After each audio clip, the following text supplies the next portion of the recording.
Eco को हम जो है वो आज डिस्कस करते हैं कि इको क्या होता है। ये रिपीटेशन ऑफ साउंड होती है, रिफ्लेक्शन ऑफ साउंड होती है।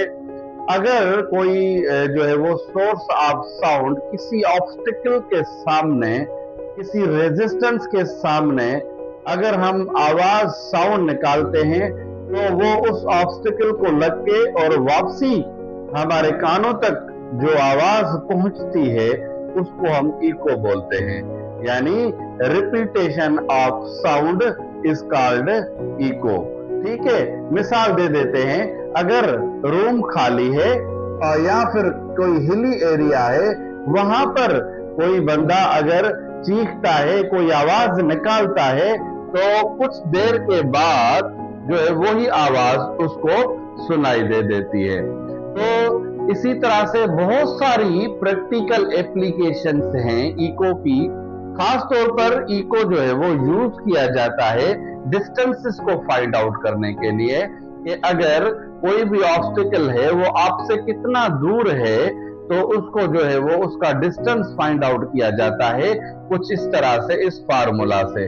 अगर हम लिखें कि distance is equal to speed multiply by time, कह रहा है कि अगर हम कंसीडर करें कि स्पीड ऑफ साउंड 340 मीटर पर सेकंड है और वो है 20 सेंटीग्रेड पर, और तो वहां पर जो है वो अगर कोई सोर्स ऑफ साउंड 20 सेंटीग्रेड तक 340 मीटर पर सेकंड की स्पीड के साथ साउंड निकाले, तो 0.1 टाइम अगर उसको लग रहा है उस ऑब्स्टिकल तक पहुंचने के लिए, तो उस साउंड ने कितना डिस्टेंस कवर किया, तो हम 340 मल्टीप्लाई बाय 0.1 लिखते हैं और हमें मिलता है 34 मीटर।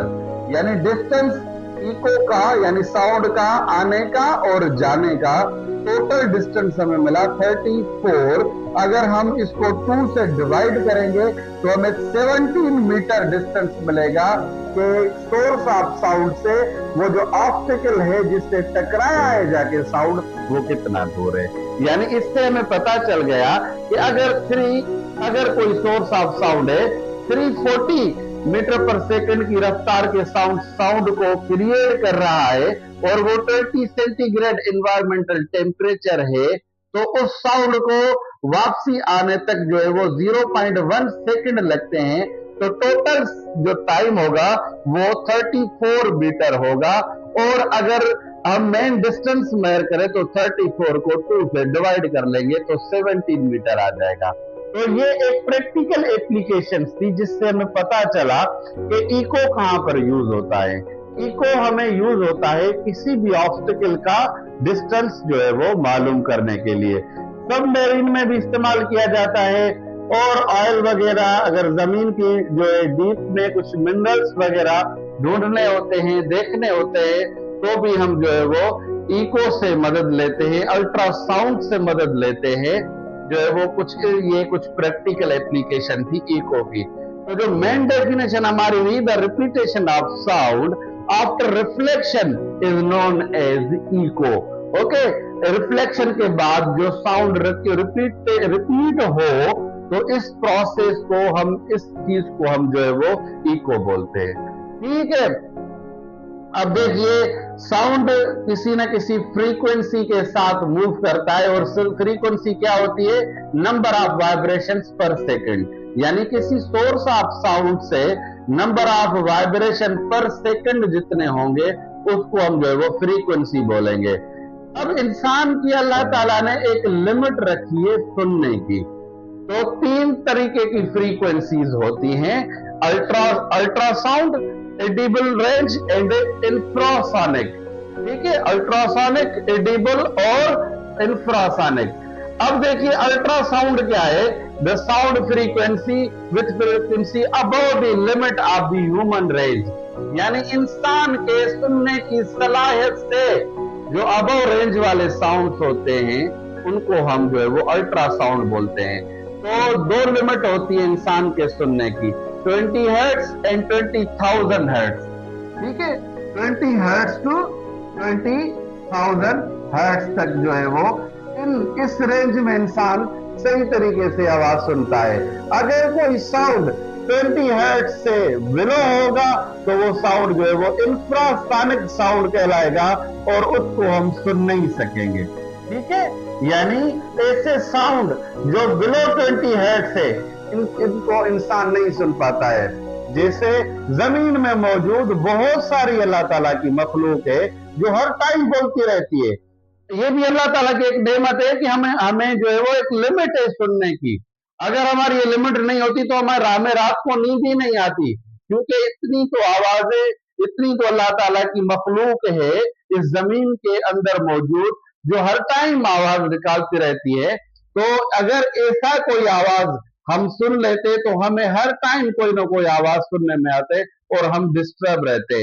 और खास तौर पर जो है वो साउंड ऑफ अर्थक्वेक जो है वो बिलो 20 हर्ट्ज जो है वो बिलो होते हैं। इस वजह से अर्थक्वेक को आज तक कोई प्रिडिक्ट नहीं कर पाया है कि कब अर्थक्वेक आने वाला है। बहुत सारे ऐसे एनिमल्स होते हैं जैसे डॉग्स हो गए, खास तौर पर डॉग्स जो है वो बिलो 20 हर्ट्ज वाले जो है वो साउंड की फ्रीक्वेंसी वाले साउंड जो है वो सुन पाते हैं। ठीक है, तो 3 तरह के साउंड होते हैं।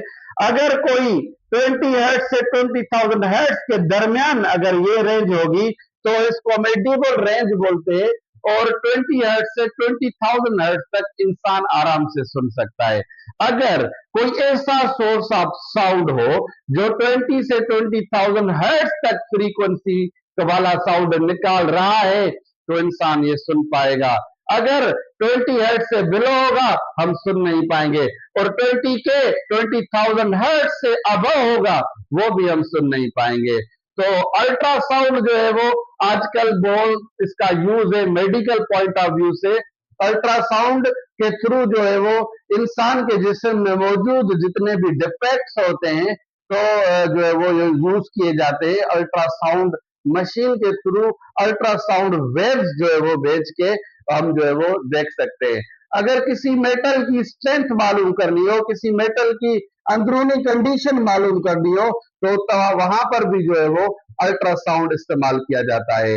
तो अल्ट्रासाउंड वो साउंड होते हैं जिनकी range of frequency above 20,000 hertz होती है जो हम सुन नहीं पाते हैं।